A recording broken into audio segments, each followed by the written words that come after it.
नमस्कार। इस वक्त हम बगहा विधानसभा में हैं, जो कि हमारे पीछे आप देख रहे हैं। ये कोई पहली बार नहीं, जाने माने चेहरे हैं।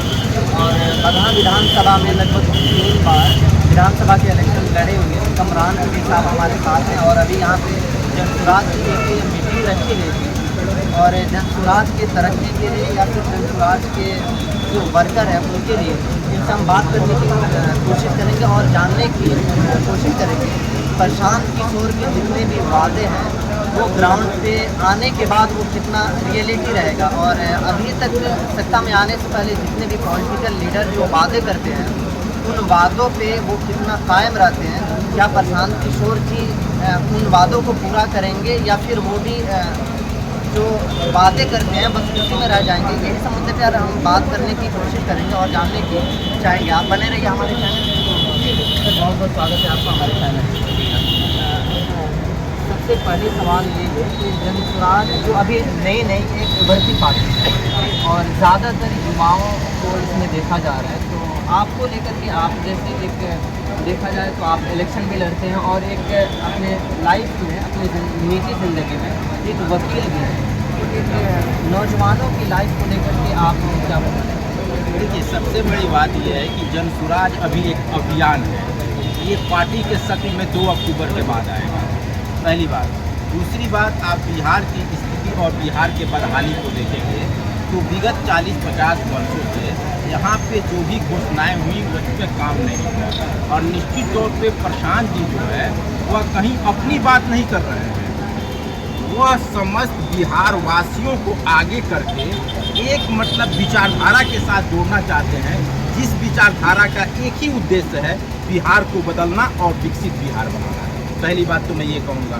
दूसरी बात मैं ये कहूँगा कि बिहार में जो अभी जो एक स्थिति बनी है प्रशांत जी के आने के बाद, निश्चित तौर पर लोगों में एक नई सोच जो है डेवलप हुई है और नई सोच डेवलप होने के बाद बिहार बदलाव की ओर अग्रसर है, जिसके बानगी के तौर पे आप देखेंगे जो हमारे प्रखंड स्तर की ये मीटिंग हुई, हमें नहीं लगता है कि किसी बड़ी पार्टी की जिले स्तर की मीटिंग इस तरह की होती है या इस तरह की सभाएं होती है। ये दर्शाने के लिए काफ़ी है कि प्रखंड स्तर से लेकर पंचायत स्तर तक गांव-गांव और घर-घर में लोग जो है बदलाव कर रहे हैं। तीसरी बात मैं ये कहूँगा, ये बिहार ही नहीं विश्व की पहली पार्टी होगी। अगर 2 तारीख को हमारी पार्टी की घोषणा होती है तो ये विश्व की पहली पार्टी होगी जिसके 1 करोड़ संस्थापक सदस्य होंगे जो मिल के ये तय करेंगे कि हमें एक पार्टी बनाना है और बिहार को बदलना है। तो क्या लगता है बिहार को लेकर के इतना सीरियस अब तक क्यों है? क्योंकि अभी तक उन्होंने जिस पार्टी के लिए काम किया है वो भी बिहार में उनको वही लाए हैं, फिर ये अपना पार्टी लॉन्च करने वाले। देखिए, जब भी आप किसी के साथ जब काम करते हैं उसको कोई आप जो है आइडियोलॉजी देते हैं कि इस आइडियोलॉजी पे सरकार बनेगी और इस आइडियोलॉजी पे बिहार का या देश का तरक्की होगा। अगर वह व्यक्ति उस आइडियोलॉजी से डिफर करता है तो वहाँ पे आइडियोलॉजी देने वाले का जो है आत्मा है या अंतर्मन है कहीं ना कहीं जो है कुंठित होता है और उद्वेलित होता है।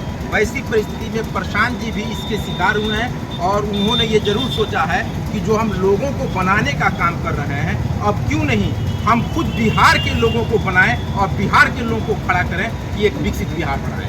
चलिए, मैं पॉलिटिकल से हट के तो 2-3 क्वेश्चन करूँगा क्योंकि अभी ज़रूरी भी है। अभी आप देखिए तो बेटियों को लेकर के हर जगह आप प्रोटेस्ट देख रहे हैं, गैंग रेप बोलिए या फिर रेपिस्ट बोलिए, तो उनके ऊपर कैसी कार्रवाई होनी चाहिए कि ये बंद हो सके या फिर ये सिलसिला ऐसे ही जारी रहे? देखिए, आप मानव सभ्यता के इतिहास को देखेंगे तो जब से ये पृथ्वी है तब से अपराध है। ऐसा नहीं है अपराध आज है। मैं एक बार शरद चंद्र चट्टोपाध्याय को पढ़ रहा था, 1800 साल का उन्होंने उनकी जो लिखी हुई किताब थी, उस समय फावड़ा से मार के लोगों को मार दिया जाता था राह चलते और उनको लूट लिया जाता था। तो ऐसा नहीं है, अपराध शुरू से रहा है, लेकिन निश्चित ही उसके उन्मूलन के लिए कहीं ना कहीं पॉलिटिक्स में या सामाजिकता में जो है नारियों की भागीदारी कम रही है। और ये बिहार की पहली आइडियोलॉजी होगी जनसुराज, जो पहले ये तय कर चुकी है कि कम से कम हम 40 उम्मीदवार महिलाओं को लड़ाएंगे पूरे बिहार में और महिलाओं को हिस्सेदारी देंगे। तो जब महिलाएं आगे आएंगी, उनको हिस्सेदारी मिलेगा, तो निश्चित तौर पे उनका मनोबल बढ़ेगा, इच्छा शक्ति बढ़ेगी, तो ऐसे घटनाओं पे विराम लगेगा। जैसे जन सुराज जो अभी पार्टी यदि बनने वाली है, उसके संस्थापक जो प्रशांत किशोर हैं, उन्होंने कहा एक मीटिंग में भी कहा था कि या तो अर्थ पर या तो सर। बिल्कुल, अभी जो हमारा अभियान चल रहा है, हम ये कल्पना ही नहीं, यकीन के साथ कह रहे हैं कि आने वाले विधानसभा में जन सुराज की सरकार बनेगी और जन सुराज हर्ष से नहीं अर्थ से होगा। एक वकील के माध्यम से आप क्या बोलना चाहेंगे कि आपकी पार्टी जन सुराज कहाँ तक जा रही है? देखिए, एक वकील का बिल्कुल एक वकील या इंटेलेक्चुअल होने के नाते मैं ये बात जरूर बोलूँगा, जैसे हमारे बड़े भाई खड़ा है बगल में, ये प्रोफेसर हैं, आप जानते हैं, नंदेश पांडे जी हैं, विनोद जी हैं, ऐसे तमाम लोग यहाँ पे खड़े हैं जो एक इंटेलेक्चुअल वर्ग से आते हैं। तो आप जब बिहार के इतिहास को देखेंगे तो 1995 के बाद जो अच्छे लोग थे वो राजनीति से एस्केप कर गए, हट गए, और जो हिस्ट्री सीटर थे उन्होंने उनका जगह ले लिया।